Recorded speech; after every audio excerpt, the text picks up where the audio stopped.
Hello guys, இப்போ நீங்கள் பார்த்துட்டு இருக்க இடம் பார்த்தீங்கன்னா பாகமண்டேஸ்வரா டெம்பிளுக்கு கீழே இருக்க காவேரி ஆறு.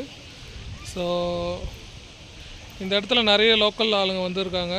ஸோ இவங்க என்ன பண்ணுறாங்க, மொட்டை அடிச்சிட்டு இந்த ஆற்றுல குளிச்சுட்டு தரிசனம் பண்ணுறாங்க பாகமண்டேஸ்வரரை. நாங்களும் அந்த தரிசனம் பண்ணோம்.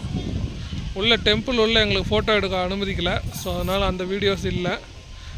பட் மற்ற இதுவசம் எவ்வளோ நாங்கள் ஃபோட்டோ எடுத்தோம், இந்த ஆற்ற இதுவெல்லாம் ஃபோட்டோ எடுத்தோமோ அதெல்லாம் வந்து நாங்கள் உங்களுக்கு ஷேர் பண்ணுறோம்.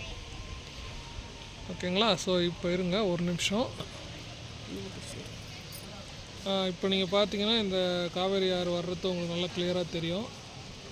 ஸோ இந்த இடம் தான் அது. இங்கே ஒரு அரச மரம் இருக்குது, ஒரு சின்ன லிங்கமும் இருக்குது.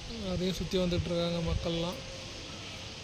அது இல்லாமல் பார்த்தீங்கன்னா இந்த இடம் பார்த்தீங்கன்னா மொட்டை அடிக்கிற இடம். அது பின்னாடி இருக்கிற இந்த கொட்டகை மாதிரி இருக்குது பார்த்தீங்கன்னா, அங்கே மொட்டை அடிச்சுட்டு குளிக்கிற இடம். ஸோ அங்கே நிறைய பேர் மொட்டை அடிச்சுட்டு குளிச்சிக்கிட்டு இருக்காங்க. சரி, ஓகே, அவ்வளோதான் ஃப்ரெண்ட்ஸ். தேங்க்ஸ்.